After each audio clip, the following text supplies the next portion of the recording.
ആ, ഞാൻ മുമ്പേ പറഞ്ഞ പോലെ തന്നെ നമ്മള് ₹150ക്ക് ഫുഡ് വിളമ്പാൻ പോയത് തൊട്ടുള്ള എല്ലാ ജോലികളും ചെയ്തിട്ടുള്ളതാണ്. അപ്പൊ നമ്മള് ശമ്പളം കൊടുക്കുന്നു എന്ന് പറയുന്നത് അത് നമ്മുടെ ദാനമല്ല. ഒരു പണി ചെയ്യുന്നതിന് അവരുടെ അവകാശമാണ്. അപ്പൊ നമ്മളതിനൊരു നിമിത്തം അല്ലെങ്കിൽ ഒരു കാരണമായി എന്ന് മാത്രമാണ് ഒരു സിസ്റ്റം ഡെവലപ്മെന്റിന്. അപ്പൊ അതുകൊണ്ട് തന്നെ നമ്മുടെ ടീമിനെ നമ്മളൊരു ഫാമിലിയായിട്ട് നമ്മുടെ വാട്സപ്പ് ഗ്രൂപ്പിന് പോലും എൽസോൾ ഫാമിലി ചെയ്തിരിക്കുന്നത്. അപ്പൊ അങ്ങനെ ഒരു ഫ്ലോയും ഒരു ഫ്രീഡവും ഞങ്ങളെ സാർ എന്നൊക്കെ വിളിക്കുന്ന ഒരു ഓഫീസിൽ വളരെ കുറവാണ്. ഒന്നെങ്കിൽ ലിബിനെ, ടിൻസു, അല്ലെ ചേട്ടാ, അല്ലെ അങ്ങനെയുള്ളവരാണ് അവിടെ കൂടുതൽ. അപ്പൊ നമ്മള് കഴിഞ്ഞ വർഷം നമ്മള് ഫിനാൻഷ്യൽ ഇയർ എൻഡിങ്ങിൽ ഒരു സ്കീമും ടാർഗറ്റും എല്ലാവരും കൂടെ ഒരുമിച്ചൊരു എയിം ഇട്ടൊക്കെ വർക്ക് ചെയ്തിട്ട് നല്ലൊരു ഫിഗറൊക്കെ ക്രിയേറ്റ് ചെയ്തായിരുന്നു. അപ്പൊ നമ്മള് ഒരു 3 ഡേ ഗോവ ട്രിപ്പാണ് ഞങ്ങൾ എല്ലാവരും കൂടെ ഒരു ഫുൾ ബോഗി ബുക്ക് ചെയ്തിട്ട് പോയത്. അപ്പൊ എപ്പോഴും ഞങ്ങൾ ഒരുമിച്ച് അങ്ങോട്ടും ഇങ്ങോട്ടും സന്തോഷവും ദുഃഖവും പറഞ്ഞും ഷെയർ ചെയ്തും എന്ന് പറഞ്ഞ് എല്ലാം 100% പെർഫെക്റ്റ് എന്നല്ല, ഡേ ബൈ ഡേ ഡെവലപ്പ് ആവുകയും ഇമ്പ്രൂവ് ആവുകയും ചെയ്തുകൊണ്ടിരിക്കുകയാണ്. പക്ഷെ എന്നാലും മാക്സിമം ടീമിനെ കൂടെ നിർത്തി നമ്മുടെ ഒരു ഒരുമിച്ചുള്ള സക്സസ് ആയിട്ട് എപ്പോഴും സെലിബ്രേറ്റ് ചെയ്യാൻ ഞങ്ങൾ നോക്കും.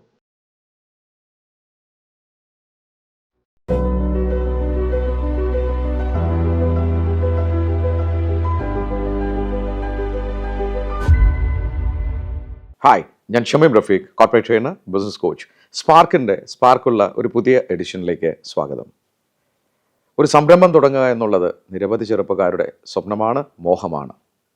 എന്നാൽ ഒരു മേഖല കണ്ടെത്തുക, സമൂഹത്തിൽ ഒരു നന്മ ചെയ്യണമെന്ന ആഗ്രഹത്തോടു കൂടി തുടക്കം കുറിക്കുക, അത് വിജയിപ്പിക്കുക, വലിയ സ്വപ്നങ്ങളുമായി മുന്നേറുക, ഒരു ടീമിനെ പടുത്തുയർത്തുക, ഒക്കെ വളരെ ബുദ്ധിമുട്ടുള്ള കാര്യങ്ങളാണ്. എന്നാൽ അത്തരം വിജയം നേടി വലിയ വിജയങ്ങളിലേക്ക് കുതിക്കുന്ന 2 ചെറുപ്പക്കാരാണ് ഇന്ന് സ്പാർക്കിൻ്റെ ഈ ഹോട്ട് സീറ്റിൽ എന്നോടൊപ്പം ഉള്ളത്. ശ്രീ ടിൻസുവും ശ്രീ ലിബിനും. 2 പേർക്കും സ്വാഗതം സ്പാർക്കിലേക്ക്. Thank you sir. ടിൻസുവിൻ്റെ നാട് എവിടെയാണ്? ഞാൻ കോട്ടയത്ത് ചങ്ങനാശ്ശേരിയിൽ. പഠിച്ചതൊക്കെ എവിടെയാണ് ടിൻസു? ചങ്ങനാശ്ശേരി ഏരിയയിലൊക്കെ തന്നെയാണ് സ്കൂളിങ്ങും ഡിഗ്രിയും ഒക്കെ. അതിനുശേഷം എഞ്ചിനീയറിംഗ് പാലാ ചൂണ്ടശ്ശേരിയിൽ. ലിബിൻ്റെ നാട് എവിടെയാണ്? എൻ്റെ നാടും കോട്ടയം ജില്ലയിലെ കുറവലങ്ങാട് എന്ന് പറഞ്ഞ സ്ഥലത്താണ്. എൻ്റെയും സ്കൂളിംഗ് എല്ലാം കുറവലങ്ങാട് കേന്ദ്രീകൃതമായി തന്നെയായിരുന്നു. ഞാനും എഞ്ചിനീയറിംഗ് പഠിച്ചത് സെയിൻറ്റ് ജോസഫ് കോളേജ് ചൂണ്ടശ്ശേരിയിലാണ്. അപ്പോൾ താങ്കളുടെ ഗ്രാജുവേഷൻ എന്തായിരുന്നു? ഞാൻ ആക്ച്വലി ആദ്യം BCom ചെയ്തു. അതിനുശേഷം എൻ്റെ ചേട്ടൻ്റെ വീട് പണിയൊക്കെ നടക്കുന്ന സമയമായിരുന്നു. അപ്പോൾ അങ്ങനെ അതുമായിട്ട് ബന്ധപ്പെട്ടൊക്കെ ഇൻട്രാക്ട് ചെയ്തിട്ട് എഞ്ചിനീയറിംഗ് ഫീൽഡിനോട് ഒരു ഇൻട്രസ്റ്റ് തോന്നി. അപ്പം സാധാരണയിൽ നിന്ന് വ്യത്യസ്തമായിട്ട് അതിനുശേഷം BTech പഠിക്കാൻ. BCom കഴിഞ്ഞിട്ടാണ്. താങ്കളുടെ ഫാദറൊക്കെ എന്താ ചെയ്തിരുന്നത്? അച്ചാച്ചൻ കൃഷിപ്പണിയായിരുന്നു, മെയിനായിട്ട് റബ്ബർ വെട്ടായിരുന്നു വീടുകളിലൊക്കെ. ഓക്കെ, അപ്പോൾ വളരെ സാമ്പത്തികമായി മുന്നോക്കം നിൽക്കുന്ന ഒരു ഫാമിലിയാണെന്ന് ക്ലെയിം ചെയ്യാനും സാധിക്കില്ല. ഇല്ല. പഠനകാലത്തൊക്കെ എന്തെങ്കിലും ജോലിയൊക്കെ ചെയ്തിട്ടുണ്ടോ? ഇല്ല, ചെറുപ്പം തൊട്ടേ നല്ല ബുദ്ധിമുട്ടിലായിരുന്നു കുടുംബം. പഠിക്കുന്ന കാലത്ത് എല്ലാത്തരം ചെറിയ ജോലികൾ, ചെരുപ്പ് കടയിൽ പോയിട്ടുണ്ട്, അതുപോലെ ടെക്സ്റ്റൈൽ ഷോപ്പിൽ നിന്നിട്ടുണ്ട്, ഈ റബ്ബർ കുഴി കുത്താൻ, അതുപോലെ കേറ്ററിംഗ് വർക്കുകൾക്ക് ഒത്തിരി പോയിട്ടുണ്ട്. അങ്ങനെയുള്ള എല്ലാ ജോലികളും പഠിക്കുന്ന കാലത്തൊക്കെ ചെയ്തിട്ടുണ്ട്. ചെറിയ ചെറിയ ജോലികളൊക്കെ ചെയ്തിട്ടുണ്ട്. ലിബിന്റെ ബാക്ക്ഗ്രൗണ്ട് എന്താണ്? ഫാദറൊക്കെ എന്താ ചെയ്തിരുന്നത്? ഞങ്ങൾ ഫാദറിൻ്റെ ബിസിനസ് ആയിരുന്നു. എൻ്റെ ഒരു 3ാം ക്ലാസ്സിലൊക്കെ പഠിക്കുന്ന സമയത്ത് ഞങ്ങൾക്കൊരു ചെറിയ ജ്വല്ലറി ഉണ്ടായിരുന്നു. പക്ഷേ ആ സമയത്ത് ചെറിയൊരു തെഫ്റ്റും കാര്യങ്ങളൊക്കെ വന്നു. നമുക്ക് ജ്വല്ലറി ഷട്ട് ഡൗൺ ചെയ്യേണ്ടി വന്നു. അത് കഴിഞ്ഞ് സാമ്പത്തികമായിട്ട് ഇച്ചിരി മോശാവസ്ഥയിലായിരുന്നു. പിന്നെ ചെറിയ ചെറിയ ബിസിനസ്സും കാര്യങ്ങളൊക്കെ ആയിട്ട് ചെയ്തു പോകുമായിരുന്നു.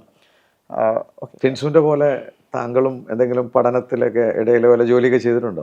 പിന്നെ തീർച്ചയായിട്ടും പഠനത്തിനിടയ്ക്ക് പല ജോലികളൊക്കെ വന്നിട്ടുണ്ട്.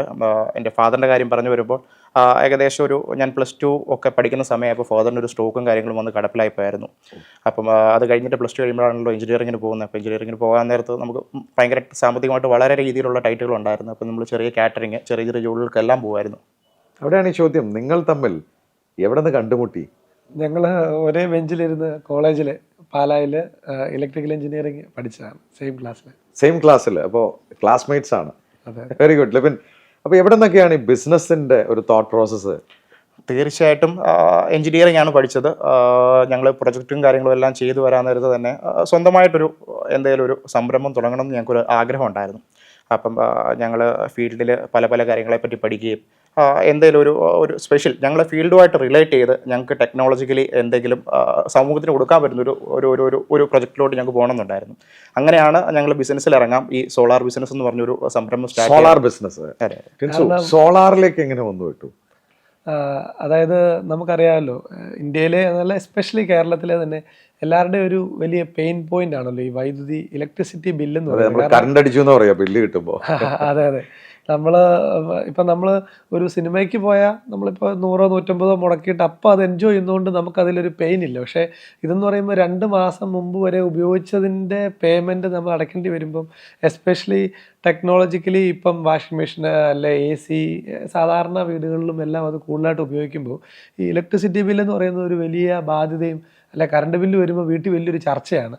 ഞാൻ ഓർക്കുന്നുണ്ട് ഒരിക്കലും തിരുവല്ല വീട് എക്സിബിഷനിൽ വെച്ചൊരു കസ്റ്റമർ പറഞ്ഞു, വീട്ടിൽ 4 AC ഉണ്ട്, ഏതിട്ടാലും തണുക്കത്തില്ല. ഞാൻ ചോദിച്ചു അതെന്നാ സാറേ, കംപ്ലൈൻ്റ് ആണോ, സർവീസ് ചെയ്യാൻ പറ്റും? ഓ അല്ല, ഈ കറണ്ട് ബില്ല് ഓർക്കുമ്പോൾ ഉള്ളിൽ തീയാണ്. അപ്പം അത് മലയാളികളുടെ ഒരു വലിയ ബുദ്ധിമുട്ട് തന്നെയാണ്. അപ്പം അതിനൊരു എന്ത് സൊല്യൂഷൻ കൊടുക്കാൻ പറ്റും ഏറ്റവും ബെസ്റ്റായിട്ട്, ഫ്രീ ആയിട്ട്, അതും ഗ്രീൻ എനർജി തന്നെ ഉപയോഗിക്കാനുള്ള സാധ്യത എന്നുള്ളത് കൊണ്ടാണ്, ആ ഒരു ഓപ്പർച്യൂണിറ്റി മുന്നിൽ കണ്ടുകൊണ്ടാണ് സോളാറിൽ തന്നെ ആദ്യം നിങ്ങൾ കൈവയ്ക്കാൻ തീരുമാനിച്ചത്. അപ്പോൾ നിങ്ങൾ രണ്ടുപേരും കൂടി ചേർന്നിട്ടാണ് ആ സ്വപ്നം കാണുന്നത്. അതെ അതെ. അതിന് എങ്ങനെയാണ് തുടക്കം കുറിച്ചത്? ഞങ്ങൾ പഠനകാലത്ത് തന്നെ, ഞാൻ ആക്ച്വലി സെക്കൻഡ് ഇയറിൽ വെച്ച് തന്നെ ഈ ലൈറ്റ്നിങ് പ്രൊട്ടക്ഷൻ സിസ്റ്റം അങ്ങനെ കുറച്ച് ടെക്നിക്കൽ കാര്യങ്ങളൊക്കെ ചെയ്യുന്നുണ്ടായിരുന്നു. അപ്പോൾ അത് കഴിഞ്ഞിട്ട് മുന്നോട്ട് വന്നപ്പം തേർഡ് ഇയർ ആയപ്പം കൂടുതലായിട്ട് സോളാറിലോട്ട് ഫോക്കസും അതിൻ്റെ പഠനങ്ങളും ഞങ്ങൾ തുടങ്ങി. അപ്പോൾ ഞങ്ങൾ പോകുന്ന വഴിയിൽ അല്ലെ കോട്ടയം ജില്ലയിലൊക്കെ പലയിടത്ത് ഇൻസ്റ്റാൾ ചെയ്ത സോളാർ പ്രൊജക്റ്റുകൾ പോയി കണ്ടു. അപ്പം പല ആളുകളും അത്ര സാറ്റിസ്ഫൈഡ് അല്ല, അവർക്ക് പല ചലഞ്ചസും ബുദ്ധിമുട്ടുകളും അവർ ഫേസ് ചെയ്യുന്നതായിട്ട് ടെക്നിക്കലി കണ്ടു. അപ്പോൾ അതിനൊരു ബെസ്റ്റ് സൊല്യൂഷൻ കൊടുക്കണം, അതൊരു നല്ല രീതിയിൽ ചെയ്യാവുന്നൊരു കോൺഫിഡൻസ് നമുക്കുണ്ടായിരുന്നു. അപ്പോൾ അതിനെപ്പറ്റി കൂടുതൽ നമ്മൾ പഠിച്ചു. അങ്ങനെ 4th ഇയറിൽ കോളേജിൽ സ്റ്റാർട്ടപ്പ് ബൂട്ട് ക്യാമ്പിലൊക്കെ രജിസ്റ്റർ ചെയ്ത് ചങ്ങനാശ്ശേരിയിൽ ഒരു 100 സ്ക്വയർ ഫീറ്റിൻ്റെ ഒരു കടയെടുത്ത് നമ്മൾ പഠിച്ചുകൊണ്ടിരുന്നപ്പോൾ തന്നെ ഒരു 3 സ്റ്റാഫിനെയും റിക്രൂട്ട് ചെയ്ത് അപ്പോയിൻറ്റ് ചെയ്യുമായിരുന്നു. നമ്മളതിൽ അന്ന് അങ്ങനെ പൈസയൊന്നും ഇല്ലാഞ്ഞു. ഇപ്പം യുവാക്കൾക്കൊക്കെ പെട്ടെന്ന് തോന്നും കയ്യിൽ കുറേ കാശുണ്ടെങ്കിലേ ചെയ്യാൻ പറ്റുള്ളൂ. നമ്മുടെ കയ്യിലും അങ്ങനെ ഫണ്ടൊന്നും ഇല്ലായിരുന്നു. എവിടെ നിന്നാണ് ഈ പണം കണ്ടെത്തിയത്? ഞാൻ എൻ്റെ ഒരു ടോണി എന്ന് പറയുന്ന ഫ്രണ്ട് ഒരു 1 lakh തന്നു, എൻ്റെ ചേച്ചി ഒരു 1 ലക്ഷം കടം തന്നു. അതുപോലെ നാട്ടിലുള്ള എൻ്റെ സുഹൃത്ത് ജോചേട്ടൻ്റെ ഇൻവെസ്റ്റ്മെൻറ്റും സപ്പോർട്ടും ഉണ്ടായിരുന്നു. അതായിരുന്നു ഒരു ഇനീഷ്യൽ ഉണ്ടായിരുന്നത്. ലിബിൻ? എനിക്കും അതുപോലെ തന്നെ എൻ്റെ ഒരു കസിൻ ചേട്ടായി ഉണ്ടായിരുന്നു, റോജിമോൻ ചേട്ടായി എന്ന പേര്. ആളുടെ നിന്ന് കുറച്ച് ഫണ്ട് മേടിച്ചിട്ടാണ് നമ്മൾ ഇനിഷ്യലി ഇതിൽ ഇൻവെസ്റ്റ് ചെയ്യുന്നത്. നിങ്ങൾ രണ്ടുപേരും പഠിക്കുകയാണ് ഫൈനൽ ഇയർ? അതെ, ഫൈനൽ ഇയർ. പാരലായിട്ട് നിങ്ങൾ ചങ്ങനാശ്ശേരിയിൽ 100 സ്ക്വയർ ഫീറ്റിൽ ഒരു ഓഫീസും എടുത്തു, റിസ്ക് എടുത്ത് പരിപാടിയും തുടങ്ങി, സ്റ്റാർട്ട് ചെയ്യുകയും ചെയ്തു. ആദ്യത്തെ ബിസിനസ് എന്താണ് കിട്ടിയത്, എവിടെ നിന്നാണ്? തുടക്കത്തിൽ നമ്മുടെ ഒരു ക്ലോസ് ഫ്രണ്ട് ചങ്ങനാശ്ശേരി തന്നെയുള്ള എഡ്വിൻ എന്ന് പറയുന്ന ആളുടെ വീട്ടിൽ ഒരു സോളാർ സിസ്റ്റം ചെയ്യാനൊരു അവസരം നമുക്ക് കിട്ടി. ഒരു 3 കിലോവാട്ടിൻ്റെ സിസ്റ്റമായിരുന്നു. അപ്പോൾ അത് നമ്മൾ മാക്സിമം എഫിഷ്യൻ്റായിട്ട് ചെയ്തു കൊടുക്കാനായിട്ട് ശ്രമിച്ചു. പിന്നീട് നമുക്ക് അതായിരുന്നു ഒരു റെഫറൻസ് പ്രോജക്റ്റ് ഉണ്ടായിരുന്നു. ആകെയുള്ള പ്രോജക്റ്റ് അതാണ്. ഒന്നുകൊണ്ട് എക്സിക്യൂഷൻ ചെയ്യാൻ നിങ്ങളും കൂടിയാണ് ചെന്നത്? തീർച്ചയായിട്ടും. തുടക്കത്തിലെ ആദ്യത്തെ ഒരു 2-3 വർഷങ്ങളിൽ നന്നായിട്ട് ബൈക്കിൽ ലിബിൻ്റെ പഴയ പ്ലാറ്റിനയും എൻ്റെ പാഷൻ ബ്രോയും രണ്ടും ഓർമ്മയ്ക്കായിട്ട് ഇപ്പോഴും ഉണ്ട് വീട്ടിൽ. അതിൽ ആണ് നാട് നീളെ അലഞ്ഞ് നടന്ന് കസ്റ്റമേഴ്സിനെ കാണുകയും ക്യാൻവാസ് ചെയ്യുകയും പ്രൊജക്റ്റ് ചെയ്യുകയും. അന്ന് ഈ തുടക്കകാലത്ത് ഈ ബാറ്ററി വെച്ചുള്ള സിസ്റ്റമായിരുന്നു കൂടുതലുണ്ടായിരുന്നത്. അപ്പോൾ അത് 2-3 നിലയുള്ള വീടുകളിലൊക്കെ ഇത് നല്ല വെയിറ്റ് 65 കിലോ ഒക്കെ ഉണ്ട് ഒരു ബാറ്ററിയൊക്കെ. അത് ചുമന്ന് മേളിൽ കയറ്റി വെക്കുകയാണ്. അതെല്ലാം നമ്മൾ തന്നെയാണ് ചെയ്തുകൊണ്ടിരുന്നത്. അതുപോലെ സോളാർ വാട്ടർ ഹീറ്റേഴ്സ് ആ സമയത്ത് കൂടുതലായിട്ട് അതൊക്കെ ചെയ്യുന്നുണ്ടായിരുന്നു. അപ്പോൾ അതിൻ്റെ ഇൻസ്റ്റലേഷനും ഒക്കെ പകലത്തെ പരിപാടികളൊക്കെ കഴിഞ്ഞ് വൈകിട്ടൊക്കെ പോയി ഇൻസ്റ്റാൾ ചെയ്യുകയും അങ്ങനെയൊക്കെ ആയിട്ട് എല്ലാം നമ്മൾ തന്നെയാണ് ചെയ്തുകൊണ്ടിരുന്നത്. പിന്നെ ടീം ഗ്രാജുവലി ബിൽഡ് ചെയ്ത് വരുന്നത്. നിങ്ങൾ 3 പേരായിരുന്നു തുടക്കത്തിൽ എന്ന് പറഞ്ഞു, അതിനുശേഷം നിങ്ങളും വന്ന് അവിടെ ജോയിൻ ചെയ്യുമായിരുന്നു? തീർച്ചയായിട്ടും. അപ്പോൾ ഇതിൽ പല രീതിയിലുള്ള സോളാർ ഉണ്ട്. നിങ്ങൾ ഫോക്കസ് ചെയ്ത സോളാറിലാണ്? അതെ. ഓഫ് ഗ്രിഡും ഓൺ ഗ്രിഡും ഒക്കെ. നിങ്ങൾ ഏതിലേക്കാണ് പിന്നെ ഫോക്കസ് ചെയ്തത്? സാറേ, ഞങ്ങൾ ഏകദേശം തുടങ്ങി 1 വർഷം കഴിഞ്ഞപ്പോൾ ഞങ്ങൾ ഓൺ ഗ്രിഡിലോട്ട് മാത്രം ഫോക്കസ് പോയി. അതിനൊരു റീസണും ഉണ്ട്. കറക്റ്റായിട്ട് പറഞ്ഞു കഴിഞ്ഞാൽ ഞങ്ങൾ ബിസിനസ്സൊക്കെ തുടങ്ങി ഏകദേശം 1 വർഷം ആകാൻ നേരത്ത് നമ്മുടെ പ്രോഫിറ്റും ബാക്കി കാര്യങ്ങളൊക്കെ നോക്കി. അപ്പം ആ സമയത്ത് ഞങ്ങൾക്ക് ഫസ്റ്റ് ഇയറിൽ ഏകദേശം ഒരു 9 ലക്ഷത്തിനടുത്ത് ഞങ്ങൾ ലോസിലായിരുന്നു കമ്പനി. നഷ്ടം? ആദ്യ വർഷം? അതെ. നിങ്ങൾ കടം വാങ്ങി തുടങ്ങിയ സംരംഭമാണ്? അതെ, 9 ലക്ഷം രൂപ ലോസിൽ. അപ്പം ഒബിയസ്ലി ഞങ്ങളുടെ ചുറ്റുമുള്ള ഞങ്ങൾക്ക് കുറച്ച് മെൻറ്റേഴ്സ് ഉണ്ടായിരുന്നു, അതുപോലെ ഫ്രണ്ട്സ് ഉണ്ടായിരുന്നു. ഇത്ര ഒരു ലോസ് വന്നു, ചെറുപ്രായം 21 വയസ്സേ ഉള്ളൂ. ഇനി ഇത് കണ്ടിന്യൂ ചെയ്യണോ? കാര്യം വലിയൊരു ലൈഫ് മുന്നോട്ട് നിൽക്കുവാണ്. സാമ്പത്തികമായിട്ട് ഫാമിലിയിൽ ഉണ്ടെങ്കിൽ കുഴപ്പമില്ല, സാമ്പത്തികമായിട്ട് നമ്മൾ നല്ല ഡൗൺ ആണ്. നമുക്ക് ഇതിൽ നിന്ന് കിട്ടുന്ന ഒരു ഇൻകം വെച്ച് വേണം നമുക്ക് പിന്നെ ബാക്കി ഫാമിലിയും, എനിക്ക് 2 സിസ്റ്റേഴ്സാണ്, അവരെ ഡെവലപ്പ് ചെയ്യും, ബാക്കി കാര്യങ്ങളും എല്ലാം വരാൻ വേണ്ടി. അപ്പം ഞങ്ങളപ്പോൾ ഒരു ചെറിയൊരു സ്റ്റഡിയും നടത്തി. ഒരിക്കലും ഞങ്ങൾ ഡ്രോപ്പ് ചെയ്യാൻ തീരുമാനിച്ചില്ല. ഞങ്ങൾക്കത് മുന്നോട്ട് കൊണ്ടുപോകണം തന്നെയായിരുന്നു ഞങ്ങളുടെ ആഗ്രഹം. അപ്പോൾ ഞങ്ങൾ ഓർത്തു ഒരു പ്രൊഡക്റ്റിൽ കോൺസെൻട്രേറ്റ് ചെയ്യാം. അപ്പോൾ ഞങ്ങളൊരു ഓൺ ഗ്രിഡ് സോളാർ പ്രൊഡക്റ്റ്, അതിൻ്റെ ഒരു പൊട്ടൻഷ്യൽ മാർക്കറ്റ് നമ്മൾ കണ്ടു. അധികം ആരും ആ സമയത്ത് ആ പ്രൊജക്റ്റ് ചെയ്യുന്നുമില്ലായിരുന്നു. അപ്പം അതിൻ്റെ ഒരു പ്രത്യേകത എന്ന് പറഞ്ഞു കഴിഞ്ഞാൽ ടെക്നിക്കൽ നോളജ് കുറച്ചേറെ വേണമായിരുന്നു ഇനിഷ്യൽ സമയത്ത് അത് ചെയ്യണമെന്നുണ്ടെങ്കിൽ, അത് എക്സിക്യൂട്ട് ചെയ്യണമെന്നുണ്ടെങ്കിൽ. അപ്പം ആ ഒരു ചലഞ്ച് ഞങ്ങൾ ഏറ്റെടുത്തു. അങ്ങനെ ഞങ്ങൾ ഓൺ ഗ്രിഡ് പ്രൊജക്റ്റിലോട്ട് മാത്രം നമ്മൾ ഫോക്കസ് ചെയ്തു. അതിൽ പിന്നെ ഇന്ന് വരെ, ഈ സമയം വരെ നമ്മൾ സോളാർ സെഗ്മെന്റിൽ ആ പ്രൊജക്ട് തന്നെയാണ് ചെയ്തുകൊണ്ടിരിക്കുന്നത്. ഈ ഓൺ ഗ്രിഡ് എന്ന് പറയുന്ന സാധനത്തിലേക്ക് വരുമ്പോഴത്തേക്കും അതിലൊരു ടെക്നിക്കൽ നോ ഹൗ വേണം അല്ലേ? അപ്പോൾ അത് എങ്ങനെയാണ് നിങ്ങളുടെ എക്സ്പെർട്ടൈസ് അവിടെ യൂസ് ചെയ്യാൻ പറ്റിയത്? ബേസിക്കലി ഇതിൻ്റെ ഒരു ഡിഫറൻസ് പറഞ്ഞാൽ, ഈ ബാറ്ററിയിൽ സ്റ്റോർ ചെയ്ത് ബാറ്ററിയോടുകൂടി പ്രവർത്തിക്കുന്ന KCB ആയിട്ട് കണക്റ്റഡ് അല്ലാത്ത സിസ്റ്റത്തെ ഓഫ് ഗ്രിഡ് എന്ന് വിളിക്കും. KCB ഗ്രിഡുമായി കണക്ട് ചെയ്തിരിക്കുന്ന സിസ്റ്റം ഓൺ ഗ്രിഡ്. അത് നമ്മൾ ഉപയോഗിച്ചിട്ട് മിച്ചമുള്ളത് KCBക്ക് അങ്ങോട്ട് കൊടുക്കുകയും ബൈബാക്ക് ചെയ്യുകയും ചെയ്യുന്ന ഒരു സിസ്റ്റമാണ്. അപ്പോൾ അതിൻ്റെ ഇനീഷ്യൽ കാലങ്ങളിൽ നമ്മൾ 2017-18 ആദ്യത്തെ ഓൺ ഗ്രിഡ് ചെയ്യാൻ നേരം നമ്മൾ മിക്ക KCB സെക്ഷനുകളിലും ചെല്ലുമ്പോൾ അവിടുത്തെ ആദ്യത്തെ ഓൺ ഗ്രിഡാണ് നമ്മൾ ചെയ്യുന്നത്. അപ്പം അതിൻ്റെ സർക്കുലറും ഡോക്യുമെൻറ്റ്സും പ്രൂഫും ഒക്കെ കാണിച്ച് അവിടെ നമ്മൾ പറഞ്ഞ് പഠിപ്പിക്കണമാണ്. സാറേ ഇത് ഇങ്ങനെയാണ് അങ്ങനെയാണെന്ന് അവരെ പറഞ്ഞ് പഠിപ്പിക്കേണ്ട ഒരു സ്റ്റേജ് തൊട്ട് നമ്മൾ ചിലപ്പോൾ ചെയ്യേണ്ടി വരുമായിരുന്നു. അപ്പോൾ കസ്റ്റമറെ അത് കസ്റ്റമർക്ക് സംശയമാണ്, ഇത് KCB കറണ്ട് അങ്ങോട്ട് എടുക്കുമോ, ഇങ്ങോട്ട് പൈസ തരുമോ, ഇതൊക്കെ നടക്കുന്നതാണോ എന്ന്. അപ്പോൾ അത് കാണിച്ച് പ്രൂവ് ചെയ്യണമായിരുന്നു, കൺവിൻസ് ചെയ്യണമായിരുന്നു. അതായിരുന്നു ഒരു ചലഞ്ച്. അതുപോലെ തന്നെ അന്ന് അതിൻ്റെ ടെസ്റ്റിംഗ് എന്ന് പറയുന്നത് വലിയൊരു കോംപ്ലിക്കേറ്റഡ് പ്രോസസ്സാണ്. നമ്മൾ 2-3 ഡിപ്പാർട്ട്മെൻറ്റിൽ നിന്ന് പേപ്പർ ഫോർവേഡ് ചെയ്തിട്ട് ഒരു 3 ജില്ലയ്ക്കൊക്കെ ഒരൊറ്റ ടീമേ ഉള്ളൂ. TMRൻ്റെ അണ്ടറിലുള്ള ഒരു testing team, relay testing team എന്ന് പറയും. അപ്പോൾ അവർ വന്ന് മൊത്തം സിസ്റ്റത്തിൻ്റെ എഫിഷ്യൻസിയും പെർഫോമൻസും ഒക്കെ ചെക്ക് ചെയ്യുന്ന ഒരു മെഷറുണ്ട്. പവർ ക്വാളിറ്റി ടെസ്റ്റിംഗ് ആണത്. അപ്പോൾ ആ ടെസ്റ്റിങ്ങിന് നമ്മൾ ലാപ്ടോപ്പൊക്കെ ആയിട്ട് പോയിട്ട് പാരാമീറ്റേഴ്സും വാല്യൂസും ഒക്കെ കാണിക്കണം. അപ്പോൾ അന്ന് കാലത്ത് നമ്മുടെ പൈസ ഇല്ലാഞ്ഞ സമയത്ത് തന്നെ അന്നത്തെ ഒരു ഫേമസ് ബ്രാൻഡായിട്ടുള്ള ഒരു ജർമ്മൻ ബ്രാൻഡായിട്ടുള്ള SMAയുടെ ട്രെയിനിങ്ങിന് മുംബൈയിൽ ലിബിൻ പോയി. അപ്പോൾ അങ്ങനെ മാക്സിമം ടെക്നോളജി പഠിച്ചെടുത്തുകൊണ്ട് അത് നമ്മൾ ഇംപ്ലിമെൻറ്റ് ചെയ്യാൻ നോക്കുന്നുണ്ടായിരുന്നു. അപ്പം KCB എന്നുള്ള ആളുകൾ വരും. ഞാനിപ്പോഴും ഓർക്കുന്നു, തിരുവല്ലയിലൊരു വീട്ടിൽ സെക്ഷൻ KCB എന്ന് ടെസ്റ്റിങ്ങിന് ആൾക്കാർ വന്നപ്പോൾ അവരുടെ ഗേറ്റിൻ്റെ താഴ് ഞാനിങ്ങനെ ആക്സോ ബ്ലേഡ് വെച്ച് അറുത്തോണ്ടിരിക്കുക. അപ്പോൾ അവർ പേടിച്ചു, ഇതെന്താ കാണിക്കുന്നതെന്ന്. അപ്പോൾ ഞാൻ സാറേ പേടിക്കണ്ട, ഇതൊരു 250 രൂപയുടെ ചെറിയ താഴ, ഞാൻ കസ്റ്റമറെ വിളിച്ച് പെർമിഷൻ എടുത്തിട്ടാണ് ഇത് ചെയ്യുന്നത്. കാരണം നിങ്ങൾ ഇനി വരാൻ ചിലപ്പോൾ 2 ആഴ്ചയ്ക്ക് വേണ്ടി സമയമെടുക്കും. അപ്പോൾ അത്രയും നാളത്തെ സോളാറിലെ ജനറേഷൻ നഷ്ടപ്പെടുന്നത് നോക്കുമ്പോൾ അതിൽ ലാഭം ഒരു പുതിയ താഴ് മേടിച്ചിടുന്നതെന്ന് പറഞ്ഞു. അപ്പോൾ അവർ വളരെ കൗതുകത്തോടെ അത് കേട്ടു. അന്ന് ആ ടെസ്റ്റിങ്ങിനുണ്ടായിരുന്ന സാറ് ഇപ്പം തിരുവനന്തപുരത്ത് വൈദ്യുതി ഭവനിലെ ഒരു സീനിയർ ഓഫീസറാണ്. അപ്പോൾ അങ്ങനെ കസ്റ്റമറെ നമ്മൾ എല്ലാ രീതിയിലും കെയർ ചെയ്യാനും ശ്രദ്ധിക്കുന്നുണ്ടായിരുന്നു. നമുക്ക് ഈ സോളാർ ചെയ്തിടത്തോട്ട് ആക്സസ് ചെയ്യാൻ ഔട്ട് ഹൗസിലൂടെ അല്ലെ പുറത്തൂടെ കയറാൻ കീ നമുക്ക് തന്നിട്ട് വിദേശത്ത് പോകുന്ന നല്ല കസ്റ്റമേഴ്സ് ഉണ്ട്. 3 പേരിൽ തുടങ്ങി ആദ്യത്തെ ഒരു ബിസിനസ് കിട്ടി, പിന്നീട് അത് വളർന്നോ, നന്നായി അത്? തീർച്ചയായിട്ടും സാറേ, നല്ലൊരു ഫേസിലായിരുന്നു നമ്മൾ വളർന്നു പൊയ്ക്കൊണ്ടിരുന്നത്. 3 പേര് തുടങ്ങി. അത് കഴിഞ്ഞ് ഞാൻ പറഞ്ഞ പോലെ ഞങ്ങൾക്ക് പ്രശ്നങ്ങളൊക്കെ ഉണ്ടായപ്പോൾ ഞങ്ങൾ ഓൺ ഗ്രിഡിൽ കോൺസെൻട്രേറ്റ് ചെയ്തു.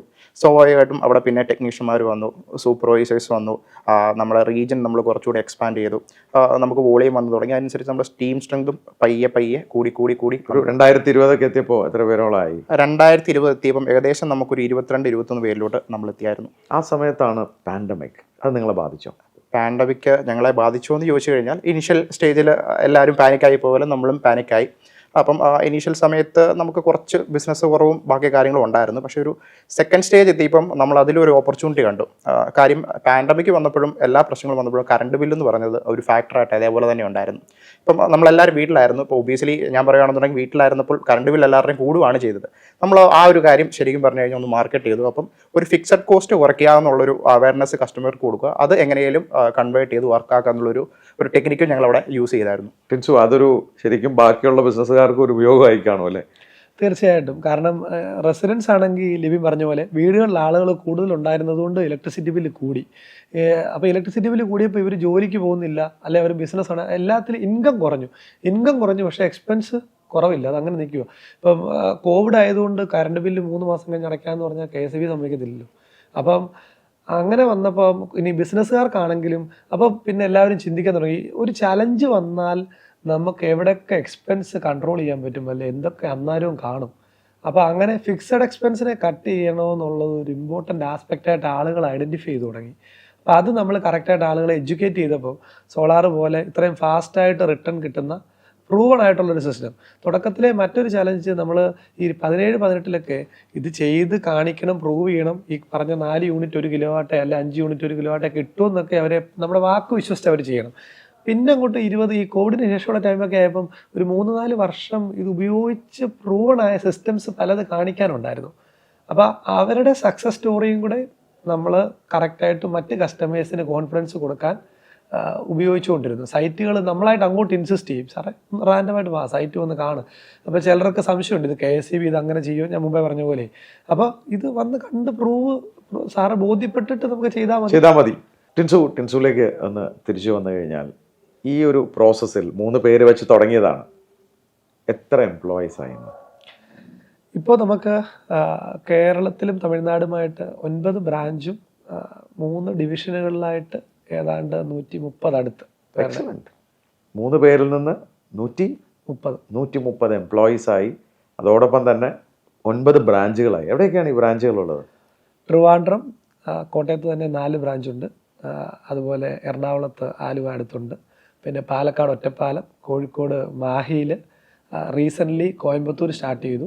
ഇനി നമുക്ക് കൊല്ലത്തും കാസർഗോഡ് കണ്ണൂർ ബോർഡറിലും കൂടെ വിത്തിൻ 1 മന്ത് തന്നെ ഓരോ ഇതോടെ വരുന്നുണ്ട്. എക്സലന്റ്. നിങ്ങൾ ഇതിനോടൊപ്പം തന്നെ ഈ ഇൻസ്റ്റലേഷനോടൊപ്പം തന്നെ ട്രേഡിംഗ് തുടങ്ങി അല്ലേ? അതെ. എന്താണ് ലിബിൻ അത്?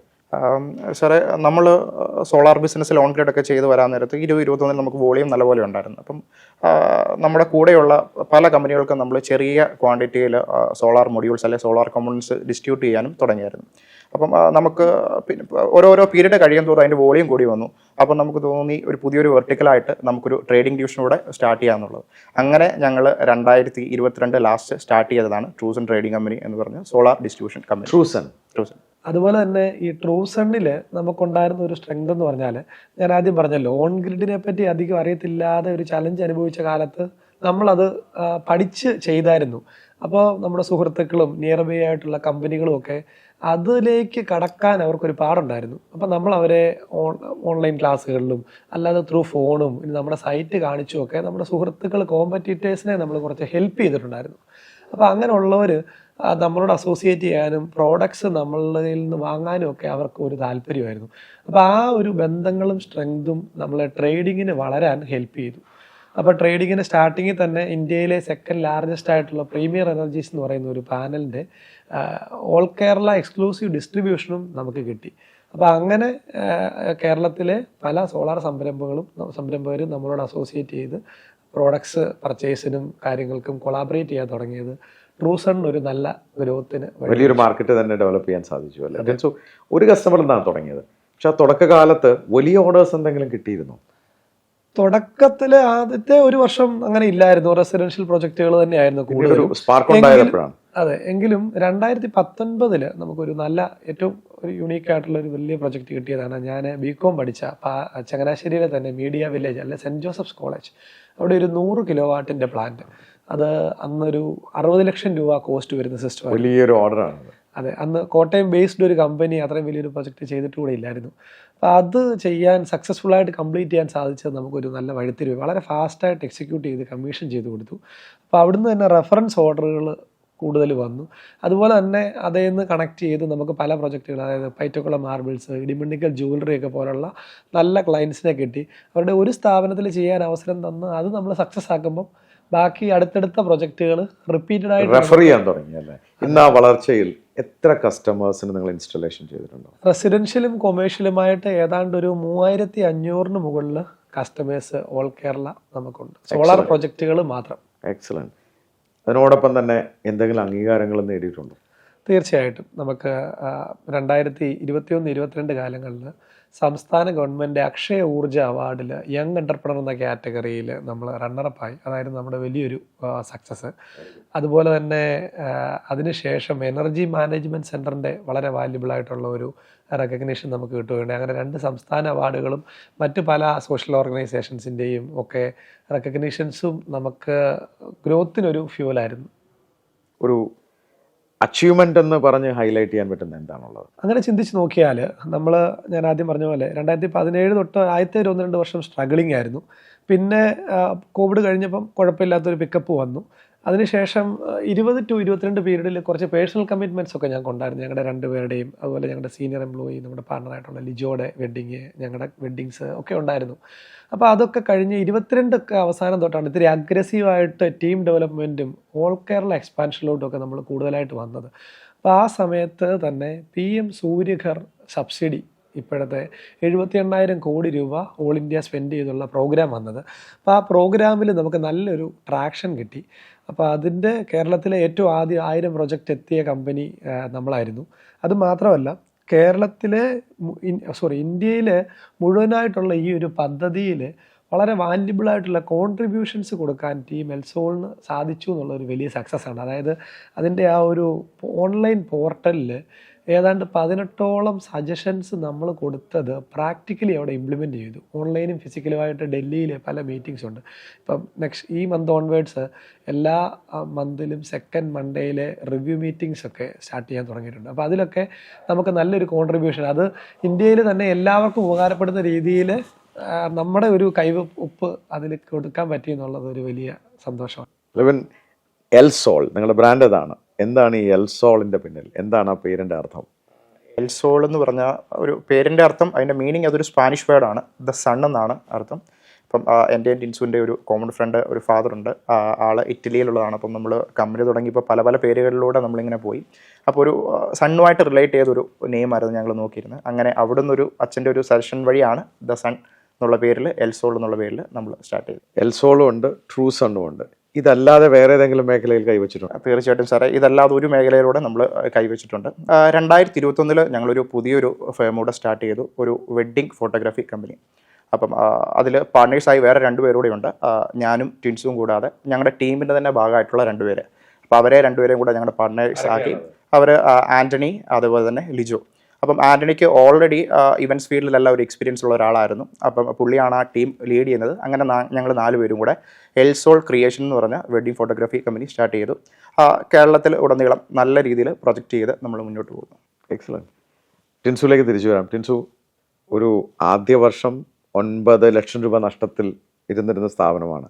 ഇന്ന് എന്ത് വിറ്റുവരവുണ്ട് നിങ്ങളുടെ സോളാർ ബിസിനസ്സിൽ 2 കോടി ചേർത്താൽ?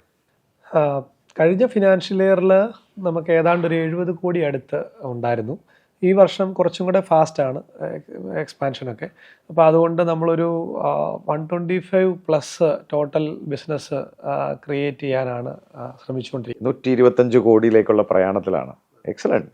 ചെറിയ രീതിയിൽ തുടങ്ങിയതാണ് നിങ്ങളല്ലേ? നിങ്ങളുടെ സ്റ്റോറി വളരെ ഇൻസ്പയറിംഗ് ആയിട്ടുള്ള സ്റ്റോറിയാണ്. എന്നിരുന്നാലും ഒരു സോളാർ ബിസിനസ്സിലേക്ക് ഇറങ്ങുന്ന പല പ്രേക്ഷകർക്കും മനസ്സിൽ ചില സംശയങ്ങളുണ്ടാകും. അതുകൊണ്ട് തന്നെ സിംപ്ലിഫൈ ചെയ്ത് ഒന്ന് ക്ലിയറായി ചുരുക്കി പറയാമോ? ഈ ഓൺ ഗ്രിഡും ഓഫ് ഗ്രിഡും ഇതിലൊരു കൺഫ്യൂഷൻ ഇപ്പോഴും നിലനിൽക്കുന്നുണ്ട്. എന്താണ് തമ്മിലുള്ള വ്യത്യാസം? ഇന്ന് ഇന്ത്യയിൽ ഡെഫിനറ്റ്ലി 99% പ്രൊജക്റ്റുകളും ഓൺ ഗ്രിഡിൽ തന്നെയാണ് പോകുന്നത്. അതായത് ഈ ബാറ്ററിക്കുള്ള ഇൻവെസ്റ്റ്മെൻറ്റ് കോസ്റ്റ് കൂടുതൽ, അതിനുള്ള റീപ്ലേസ്മെൻറ്റ്, അങ്ങനെയുള്ള കാര്യങ്ങൾ കൺസിഡർ ചെയ്യുന്നതുകൊണ്ടാണ് കൂടുതൽ പേര് ഓൺ ഗ്രിഡിൽ. അതുപോലെ തന്നെ ഡയറക്റ്റ് സബ്സിഡി ഓപ്ഷൻസും ഒക്കെ ഓൺ ഗ്രിഡിലാണുള്ളത്. ഞാൻ മുമ്പേ പറഞ്ഞതുപോലെ നമുക്ക് കറണ്ട് 2 പർപ്പസാണ്. ഒന്ന് ഇലക്ട്രിസിറ്റി ബില്ല് കട്ട് ചെയ്യുക, 0 ആക്കുക. രണ്ടാമത്തേത് നമുക്ക് ബാക്കപ്പിന് ഞാൻ പേഴ്സണലി റെക്കമെൻഡ് ചെയ്താൽ ഒന്നെങ്കിൽ നോർമൽ ഇൻവേർട്ടർ ബാറ്ററി, ലൈറ്റിനും ഫാനിനും എല്ലാ വീടുകളിലും അതുണ്ടല്ലോ, അല്ലെങ്കിൽ കൂടുതൽ ഇനി AC ഉൾപ്പെടെയുള്ള എക്യുപ്മെൻറ്റ്സിന് ബാക്കപ്പ് വേണമെങ്കിൽ ജനറേറ്ററാണ് ഓപ്ഷൻ എന്ന് എനിക്ക് തോന്നാറുണ്ട്. അപ്പോൾ പിന്നെ പഴയ അത്രയും പവർ ഫെയിലിയർ ഒന്നും നമ്മുടെ നാട്ടിലിപ്പോൾ ഇല്ലല്ലോ, അത് ഡേ ബൈ ഡേ ഇമ്പ്രൂവ് ആയി വന്നുകൊണ്ടിരിക്കുകയാണ്. അപ്പോൾ അതൊക്കെ ഒരു പഴയ കഥയായി മാറും. അപ്പോൾ ഡെഫിനറ്റ്ലി ഓൺ ഗ്രിഡിൽ തന്നെയാണ് കൂടുതൽ സ്കോപ്പുള്ള, ബാറ്ററി ഇല്ലാത്ത മെയിൻ്റനൻസ് ഫ്രീ ആയിട്ടുള്ളൊരു സിസ്റ്റമാണ്. അവിടെയാണ് അടുത്ത ചോദ്യം. പലരും ഇപ്പോഴും സോളാറിലേക്ക് കടക്കണോ വേണ്ടതെന്നൊരു തീരുമാനം. കാരണം ഇനീഷ്യൽ ഇൻവെസ്റ്റ്മെൻറ്റ് വളരെ കൂടുതലാണ്, ഇത്രയും ലക്ഷങ്ങൾ മുടക്കേണ്ടി വരും. പലർക്കും ദുരനുഭവങ്ങൾ ഉണ്ടായിട്ടുണ്ട്. എന്തിനു വേണ്ടിയിട്ടാണ് ഇതിലേക്ക് ഇപ്പോൾ തന്നെ സോളാർ ചെയ്യേണ്ട ആവശ്യമുണ്ടോ? What is your opinion? തീർച്ചയായിട്ടും അതൊരു പ്രസക്തമായ ചോദ്യമാണ്. അതിൽ 2-3 ആസ്പെക്റ്റിലാണ് ഉത്തരം. ഒന്ന്, എനിക്ക് സോളാർ വേണോ വേണ്ടോ എന്നുള്ളതാണ്. ഫിനാൻഷ്യലി പ്രോഫിറ്റബിൾ എന്നുള്ള ആസ്പെക്റ്റിൽ നോക്കുമ്പോൾ ഏതാണ്ട് ഒരു 3000 രൂപയോ അതിൽ കൂടുതലോ 2 മാസത്തെ കറണ്ട് ബില്ല് വരുന്നവർക്കാണ് സോളാർ ഫിനാൻഷ്യലി പ്രോഫിറ്റബിൾ ആയിട്ടുള്ളത്. ഇനി രണ്ടാമത്, അങ്ങനെ ഉള്ളവർക്ക് ഇൻവെസ്റ്റ് ചെയ്യാൻ ഫണ്ടില്ലെന്ന് ഓർത്തിട്ട് യാതൊരു ടെൻഷനും വേണ്ട. കൊളാട്രൽ ഫ്രീ ആയിട്ട് 7% ഇൻട്രസ്റ്റിൽ, ഓർക്കണം നമുക്ക് FD ഇട്ടാൽ ഇപ്പോൾ 8-9 കിട്ടുന്ന കാലത്ത് 7% ഇൻട്രസ്റ്റിൽ കൊളാട്രൽ ഫ്രീ ലോൺ നമുക്ക് കിട്ടും. സാധാരണ ലോൺ എന്ന് പറയുമ്പോൾ എല്ലാവർക്കും പേടിയാണ്. കാരണം എന്താ, അതിന് EMI അടയ്ക്കാൻ ഒരു തുക നമ്മൾ കണ്ടെത്തണം. ഒരു കെട്ടിടം പണിതാൽ, ഒരു കാർ വാങ്ങിയാൽ നമ്മുടെ നിലവിലുള്ള വരുമാനത്തിൽ നിന്ന് നമുക്ക് EMI അടയ്ക്കാൻ ഒരു തുക കണ്ടെത്തണം. പക്ഷേ സോളാറിൻ്റെ അഡ്വാൻറ്റേജ് അവിടെയാണ്. ഞങ്ങൾ തമാശ രൂപയാണ് പറയുന്നത്, സാറേ സോളാർ ലോണിന് EMI വേണ്ട. കാരണം എന്താ, സോളാർ വെച്ചില്ലെങ്കിലും നമുക്ക് വരുന്ന ഈ 3000 അല്ലെ 5000 അല്ലെ 10000 കറണ്ട് ബില്ലുണ്ടല്ലോ, അത് KSEBിലോട്ട് കൊടുക്കാതെ ബാങ്കിലോട്ട് കൊടുത്താൽ മതി. അത് ഒരു 3-4 ഇയറും കൊണ്ട് ആ ലോൺ നമുക്ക് കവറപ്പ് ആവുകയും പിന്നീട് ഒരു 25 ഇയറിലേക്ക്, ഒരു ലോങ് ലൈഫാണ് ഇതിൻ്റെ വാറണ്ടി പീരീഡ് ഉള്ളത്. അത്രയും പീരീഡിലേക്ക് നമുക്ക് ഫ്രീ ആയിട്ട് വൈദ്യുതി ടെൻഷൻ ഇല്ലാതെ ഉപയോഗിക്കാമെന്നുള്ളതാണ്. ഈ 78,000 രൂപ സെൻട്രൽ ഗവൺമെൻറ് സബ്സിഡിയും വലിയൊരു അട്രാക്ഷനാണ്, എസ്പെഷ്യലി റെസിഡൻഷ്യൽ കസ്റ്റമേഴ്സിന്. ഇനി കൊമേഴ്ഷ്യലിനാണെങ്കിലും ഇൻകം ടാക്സ് ആക്സിലറേറ്റഡ് ഡിപ്രീസിയേഷനാണ്. ആദ്യത്തെ 3 വർഷം കൊണ്ട് തന്നെ ടോട്ടൽ എമൗണ്ട് ക്ലെയിം ഇൻകം ടാക്സിലൂടെ എടുക്കാവുന്നത് കൊണ്ട് നല്ലൊരു ഇൻകം ടാക്സ് ബെനിഫിറ്റ് കൂടെ കവർ ആവുന്നുണ്ട്. അതുകൊണ്ട് തന്നെ വളരെ ഫാസ്റ്റ് ROE ആണ്. പിന്നെ ചിലർക്ക് ചില കൺഫ്യൂഷൻസും ടെൻഷൻസും വരുന്നത് ഈ മീഡിയാസിലൂടെ റീസെൻ്റ്ലി KSEBിനെ വിശ്വസിക്കാമോ, അങ്ങനെയൊക്കെ പൈസ തിരിച്ചു കിട്ടുമോ, അതെ പൈസ തിരിച്ചു കിട്ടും, അങ്ങനെയുള്ള തെറ്റിദ്ധാരണകളുണ്ട്. അപ്പം അതിൽ ഇന്ന് ഏതാണ്ട് 1.5 ലക്ഷത്തോളം കൺസ്യൂമേഴ്സ് ഉണ്ട് കേരളത്തിൽ സോളാർ ഉപയോഗിക്കുന്നവർ. നമുക്ക് ഓൾറെഡി ഞാൻ പറഞ്ഞല്ലോ 3500ഓളം പേരുണ്ട്. അത് സംശയമുള്ളവർ യാതൊരു ടെൻഷനും അവിടെ ഇവിടെ എഴുതി വെച്ച് ഒന്നും വായിക്കേണ്ട. നമ്മുടെ കസ്റ്റമേഴ്സിനെ നമ്മൾ ഇഷ്ടംപോലെ, ഇനി ഈവൻ KSEB ഇൻസ്പെക്ടറേറ്റ് ഉദ്യോഗസ്ഥർ തന്നെ നമുക്ക് സീനിയർ പൊസിഷനുള്ളവർ ഉൾപ്പെടെ ഒരു 10-20-25 പേര് നമുക്ക് ആളുകളുണ്ട്. അപ്പോൾ അത് ഒരു സിസ്റ്റമാറ്റിക്കായിട്ട് നമ്മുടെ തന്നെ പ്രസ്ഥാനമാണല്ലോ, പൊതു ഇതാണല്ലോ KSEB എന്ന് പറയുന്നത്. അപ്പോൾ അതിനകത്ത് ഒരു ലീഗൽ റൂൾ ഉണ്ടെങ്കിൽ അത് കൃത്യമായി പാലിക്കപ്പെടും. അതിനകത്ത് ഒരു തെറ്റൊന്നും ഉണ്ടാകത്തില്ല. പിന്നെ ചിലർക്ക് തെറ്റിദ്ധാരണ, ഇന്ന് ഞാൻ സോളാർ വെച്ചിട്ട് നാളെ ഇവർ കറണ്ട് എടുത്തില്ലെങ്കിലോ എങ്ങനെയൊക്കെ, അതൊക്കെ ഇപ്പം നമ്മൾ ഈ BS 3, 4, 5 ഓരോ ഡെവലപ്മെൻറ്റ്സ് വരാറില്ലേ. ഇപ്പം BS3യിൽ വണ്ടി ഇറങ്ങിയിട്ട് പിന്നെ അടുത്ത ഒരു അഡ്വാൻസ്മെൻറ്റ് വരുമ്പം ഇനി മറ്റൊന്നും നേരത്തിൽ നാളെ തൊട്ട് ഇറക്കലെന്ന് റൂൾ കൊണ്ടുവരാൻ പറ്റും. ഇല്ല, ഇന്ത്യയിൽ ഒരു റൂളും റിട്രോസ്പെക്റ്റീവ് എഫക്റ്റ്, അത് മുൻകാല പ്രാബല്യത്തിൽ വരില്ല. ഫ്യൂച്ചറിസ്റ്റിക്കായിട്ട് എന്തെങ്കിലും ഒരു കൺട്രോൾ വന്നാലും പഴയ സിസ്റ്റത്തിനെ ഡയറക്റ്റ്ലി അത് ബാധിക്കില്ല. അത് മാത്രമല്ല, നിലവിലെ റിന്യൂവബിൾ എനർജി ടാർഗറ്റ് സംസ്ഥാന ഗവൺമെൻറ്റിൻ്റെയും കേന്ദ്ര ഗവൺമെൻറ്റിൻ്റെയും വളരെ മുന്നിലാണ്. പണ്ട് ഒരു ട്രാൻസ്ഫോമറിൻ്റെ 75% സോളാർ വെക്കാൻ അവസരം ഉണ്ടായിരുന്നത് ഇപ്പോൾ 90 ഉയർത്തിയിരിക്കുകയാണ്. സോളാർ ഇനിയും കൂടുതൽ ചെയ്യിക്കാൻ വേണ്ടിയാണ്. ലിബിൻ, നമ്മുടെ ഇതിൻ്റെ ഒരു സോളാറിൻ്റെ സ്കോപ്പ് എന്താണ്? നമ്മളൊരു സാച്ചുറേറ്റഡ് ആയോ മാർക്കറ്റൊക്കെ? ഇല്ല സാറേ, റിന്യൂവബിൾ എനർജിക്ക് അറിയാമല്ലോ, ഇപ്പോൾ ലോകം മൊത്തവും ഇമ്പോർട്ടൻസ് ഏറ്റവും കൂടുതൽ കൊടുക്കുന്ന റിന്യൂവബിൾ എനർജിക്കാണ്. ഇപ്പോൾ ഒരു ഇന്ത്യയുടെ ടാർഗറ്റ് നമുക്ക് ആദ്യം എടുക്കാം. 2030 ഇന്ത്യയുടെ റിന്യൂവബിൾ എനർജി കപ്പാസിറ്റി എന്ന് പറഞ്ഞു കഴിഞ്ഞാൽ 500 GW ആണെന്നാണ് ഒരു കപ്പാസിറ്റി. അതിപ്പം എന്തായാലും ആ വാല്യൂ എത്രയുണ്ടെന്ന് അറിയണമെന്നുണ്ടെങ്കിൽ ടിൽ ഡേറ്റ് നമ്മൾ 200 GW ഇതുവരെ നമ്മൾ അച്ചീവ് ചെയ്തിട്ടുള്ളൂ. ഇനി വരുന്ന 6 കൊല്ലം കൊണ്ട് നമ്മൾ ഏകദേശം ഒരു 300 GW ആണ് നമ്മൾ. നമ്പേഴ്സ് എടുത്താൽ എത്രയായിരിക്കും കൺസ്യൂമേഴ്സിൻ്റെ നമ്പർ? ഇപ്പം കേരളത്തിലെ ഒരു കേസ് എടുക്കുകയാണെന്നുണ്ടെങ്കിൽ നമുക്ക് ഏകദേശം 1,40,00,000 അടുത്താണ് കൺസ്യൂമേഴ്സ് ഉള്ളത്. നിലവിൽ കേരളത്തിൽ ഏകദേശം 1,40,000 സോളാർ കൺസ്യൂമേഴ്സേ ഉള്ളൂ. 1% ഉള്ളൂ. ഇനി 99% നമുക്ക് കിടക്കുവാണ്. വളരെ പൊട്ടൻഷ്യൽ ഉള്ള ഒരു മാർക്കറ്റാണ്. ഇപ്പോൾ ഒരു കേരളത്തിന് അടുത്തൊരു ടാർഗറ്റ് കൂടെ കേരളം ഇട്ടിട്ടുണ്ട്. 2050 നെറ്റ് സീറോ ആകുക എന്നുള്ള ഒരു ടാർഗറ്റും കൂടെ കേരളം ഇട്ടിട്ടുണ്ട് അതിൻ്റെ കൂടെ തന്നെ. അപ്പോൾ ഇതൊരു വളരെ സ്കോപ്പുള്ള ഒരു ഏരിയ ആയി കഴിഞ്ഞു. വളരെ പൊട്ടൻഷ്യൽ ഉള്ള ഒരു ഏരിയ ആണ് സാർ. ടിൻസു, അദ്ദേഹം പറഞ്ഞ പോലെ തന്നെ സ്കോപ്പ് വളരെ കൂടുതലാണ്. പക്ഷെ കേരളത്തിന് ഇതിന് ഇത്രയ്ക്ക് പ്രസക്തി ഉണ്ടോ ഈ കാലത്ത്? തീർച്ചയായിട്ടും. പണ്ട് നമ്മൾ ഈ എയർ കണ്ടീഷനിങ് എന്നൊക്കെ പറയുന്ന ഒരു ആഡംബര വസ്തുവായിരുന്ന കാലം ഇന്ന് അങ്ങനൊന്നുമല്ല. കഴിഞ്ഞ വർഷം കേരളം 40 ഡിഗ്രി ടെമ്പറേച്ചർ ടച്ച് ചെയ്തു. അപ്പോൾ അതുപോലെ തന്നെ നമ്മുടെ സ്റ്റാൻഡേർഡ് ഓഫ് ലിവിങ് കൂടിക്കൊണ്ടിരിക്കുകയാണ്. എസ്പെഷ്യലി കേരളത്തിൽ ഇന്നും ഇന്ത്യയിൽ 200-300 രൂപ ഡെയിലി തച്ച് കിട്ടുന്ന സാഹചര്യങ്ങളുള്ളപ്പം കേരളത്തിലെ ആവറേജ് ഒരു 900-1000 റേഞ്ചിലോട്ട് എത്തി. അപ്പോൾ അതുകൊണ്ട് തന്നെ നമ്മുടെ സ്റ്റേറ്റിനുള്ളൊരു ഡെവലപ്മെൻറ്റ് കൂടുതലായതുകൊണ്ട് തന്നെയും അതുപോലെ റെസിഡൻഷ്യൽ റൂഫ് ടോപ്സ് കേരളത്തിൽ കൂടുതലുള്ളത് കൊണ്ടും ഇപ്പം ഇന്ത്യയിൽ 3ാം സ്ഥാനമാണ് PM സൂര്യകാറിൽ കേരളം. അപ്പോൾ അതുകൊണ്ടും ഇവിടെ സാധ്യത വളരെ കൂടുതലാണ്. അപ്പം വളരെ കോസ്റ്റ് എഫക്റ്റീവായിട്ട് പിന്നെ ഇലക്ട്രിക് വെഹിക്കിൾസ് വല്ലാണ്ട് കൂടിക്കൊണ്ടിരിക്കുകയാണ്. അപ്പോൾ ഇലക്ട്രിക് വെഹിക്കിളിൻ്റെ ഉപയോഗം വരുമ്പം സോളാറിൻ്റെ ലാഭം ഇരട്ടിയാവും ഈ പെട്രോളിൻ്റെ കുതിച്ചുയരുന്ന വില കൺസിഡർ ചെയ്യുമ്പോൾ. അതുപോലെ തന്നെ ഗ്യാസിന് കൺട്രോൾ ചെയ്തുകൊണ്ട് ഇൻഡക്ഷൻ കുക്കറുകൾ കൂടുതൽ യൂസ് ചെയ്ത് അതിൽ ബെനിഫിറ്റ്സ് ക്രിയേറ്റ് ചെയ്യാറുണ്ട്. അപ്പോൾ അത്തരത്തിൽ നോക്കുമ്പോൾ അതുപോലെ തന്നെ ഇപ്പം നമ്മൾ വാഷിംഗ് മെഷീൻ ആയിക്കോട്ടെ, ഏത് ഇലക്ട്രോണിക് ഡിവൈസ് ആയിക്കോട്ടെ, എല്ലാം കൂടിക്കൊണ്ടല്ലേ ഇരിക്കുന്നത്. അപ്പം എനർജി കൺസംഷൻ, എനർജി റിക്വയർമെൻറ്റ് കൂടുവാണ്.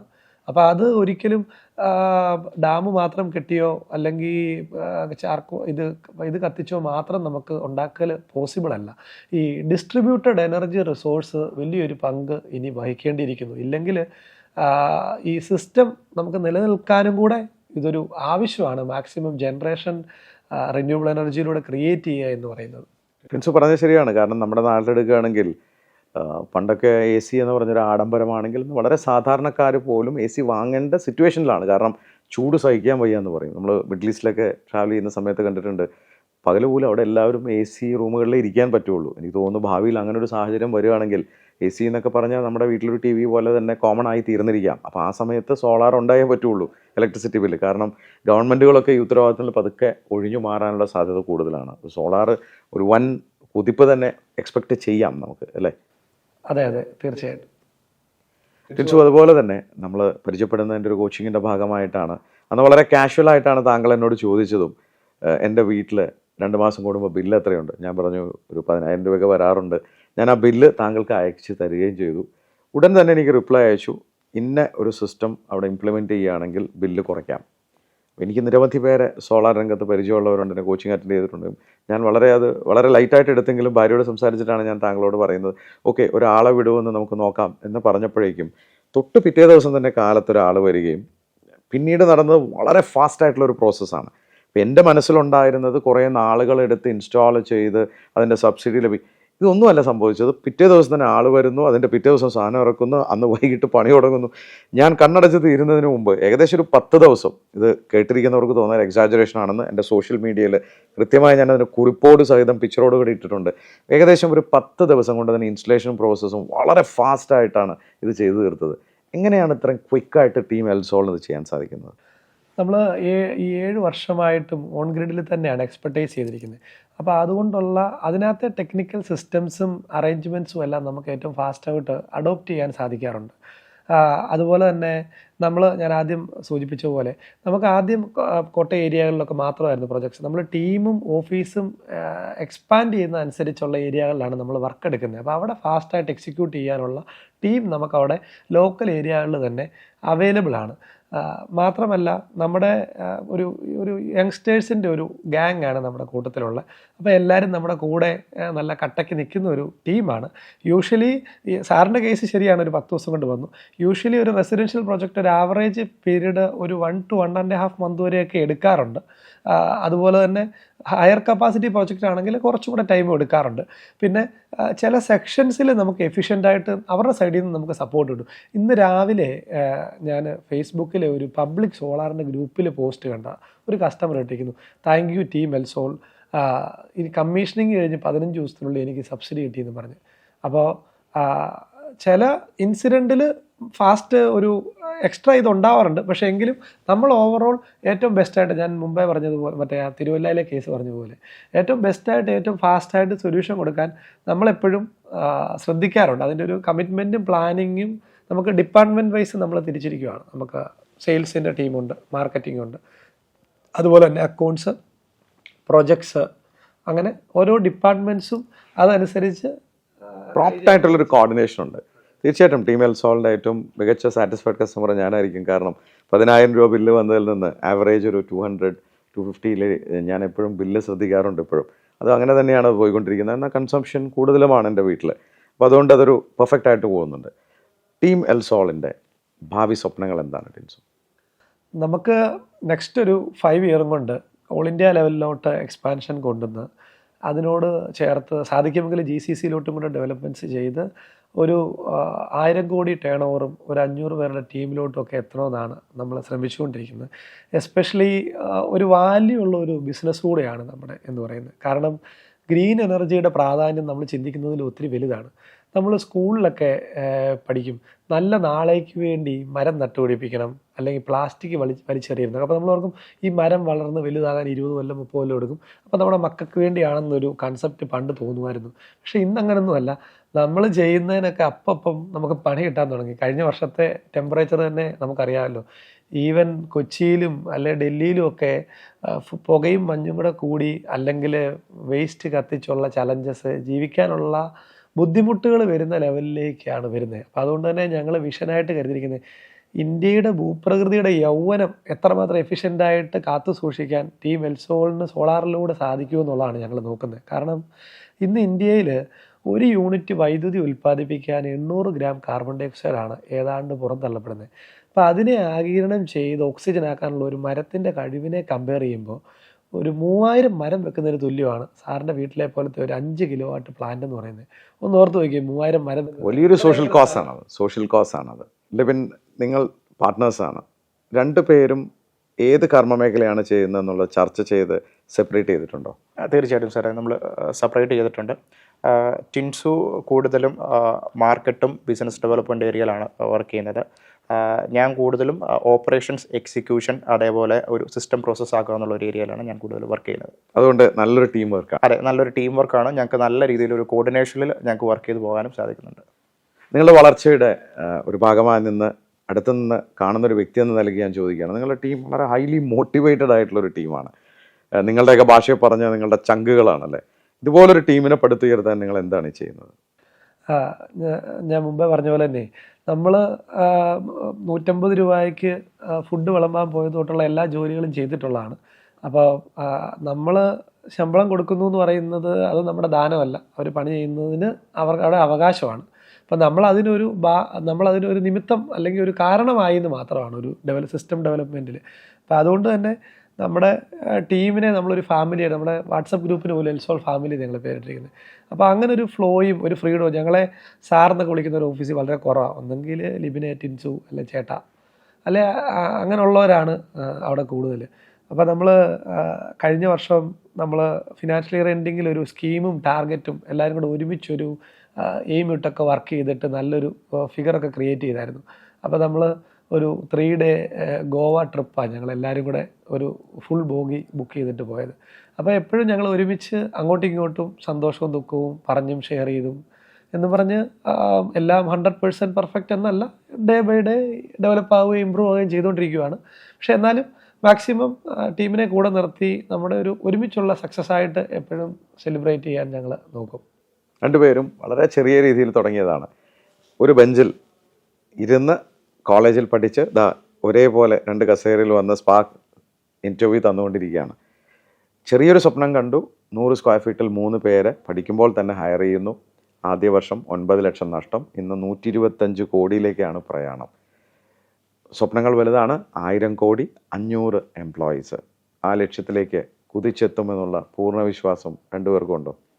തീർച്ചയായിട്ടും സാറേ ഉണ്ട്. ഇതുവരെ വഴി നടത്തിയ ദൈവകൃപയും എന്നും കൂടെ ഉണ്ടാകുമെന്ന് ഉറച്ചു വിശ്വസിക്കുന്നു. നിങ്ങൾ കേട്ടു ലിബിൻ, ടിൻസു എന്ന ഈ ചെറുപ്പക്കാരുടെ സ്വപ്നതുല്യമായ കഥ. അവർ ചെറിയ കുടുംബ സാഹചര്യത്തിൽ നിന്ന് വന്നതാണ്. എളിയ സാഹചര്യങ്ങളായിരുന്നു അവരുടെ തുടക്കം. എന്നാൽ സ്വപ്നത്തിൽ അവർ ഒരു കുറവുണ്ടായില്ല. വലിയ സ്വപ്നങ്ങൾ കണ്ടു എന്നുള്ളതല്ല, അതിനായി പ്രയത്നിക്കാൻ തയ്യാറായി എന്നുള്ളതാണ്. ഒരു 100 സ്ക്വയർ ഫീറ്റിൽ ഒരു ചെറിയ രീതിയിൽ തുടങ്ങിയ ആ സംരംഭം ഇന്ന് 130ഓളം പേർക്ക് തൊഴിൽ കൊടുക്കുന്ന രീതിയിൽ വളർന്നു കഴിഞ്ഞു. വലിയ ടേൺ ഓവറിൽ എത്തിക്കഴിഞ്ഞു. അവർ നന്മയുള്ള ആ സംരംഭവുമായി മുന്നോട്ട് പോവുകയാണ്. സോളാർ, നമുക്കിനി അത് മാറ്റി നിർത്താനാവില്ല. നമ്മുടെ രാജ്യത്തെ സാഹചര്യങ്ങൾ അനുസരിച്ചിട്ട് ഇനി ഇലക്ട്രിസിറ്റി നമുക്ക് കൺസംഷൻ കൂടും. അത് മാത്രമല്ല, നമ്മുടെ ബില്ലുകളും കൂടി വരും. നമ്മൾ തന്നെ സ്വയം നമുക്ക് ജനറേറ്റ് ചെയ്യേണ്ട ഒരു സാഹചര്യത്തിലേക്ക് വരും. എനിക്ക് തോന്നുന്നു ഭാവി അതാണ്. ടിപ്പ് ഓഫ് ദി ഐസ്ബർഗ് എന്ന് പറയുന്ന പോലെ ഈ രംഗത്ത് പഠനം നടത്തിയവർക്കറിയാം, നമ്മൾ കണ്ടിട്ടുള്ളത് ഒരു ചെറിയ മാർക്കറ്റേ ഓപ്പൺ ആയിട്ടുള്ളൂ. ഇതൊന്ന് പൊട്ടിത്തെറിക്കാൻ നിൽക്കുന്നൊരു മാർക്കറ്റാണ്. അതിൽ കാലത്തിന് മുന്നേ കണ്ട് ജനങ്ങൾക്ക് നല്ലത് ചെയ്യണമെന്ന ആഗ്രഹത്തോട് തുടങ്ങിയൊരു സംരംഭമായതുകൊണ്ടായിരിക്കാം ടീം എൽസോൾ പെട്ടെന്ന് തന്നെ വളർന്നത്. ഇത്തരം ചെറുപ്പക്കാർ നമ്മുടെ സമൂഹത്തിൽ ഉണ്ടാവട്ടെ. വലിയ സ്വപ്നങ്ങൾ കണ്ട് അവർ നിരവധി പേർക്ക് തൊഴിൽ കൊടുക്കട്ടെ. അതോടൊപ്പം തന്നെ നമ്മുടെ സമൂഹത്തിലേക്ക് വലിയൊരു കോൺട്രിബ്യൂഷൻ നടത്തട്ടെ. ടിൻസു, ലിബിൻ, വളരെ ഇൻസ്പയറിംഗ് ആയിട്ടുള്ള സ്റ്റോറിയാണ്. വളരെ അടുത്ത് നിന്ന് അറിയാവുന്നൊരു വ്യക്തി എന്ന നിലയ്ക്ക് നിങ്ങളുടെ വളർച്ചയിൽ തീർച്ചയായിട്ടും അഭിമാനം തോന്നുന്ന ഒരാൾ കൂടിയാണ് ഞാൻ. നിങ്ങളുടെ ഒരു ഹാപ്പി കസ്റ്റമറും കൂടിയാണ്. അതുകൊണ്ട് തന്നെ ടീം എൽസോൾ ഇനിയും വളരട്ടെ. നിങ്ങൾ കണ്ട എല്ലാ സ്വപ്നങ്ങളും പൂവണിയട്ടെ. എൻ്റെ വ്യക്തിപരമായ പേരിലും സ്പാർക്കിളിൻ്റെ പാർട്ട്നേഴ്സും ടീമും എല്ലാ പ്രേക്ഷകരുടെ പേരിലും എല്ലാ ആശംസകളും. Thank you very much.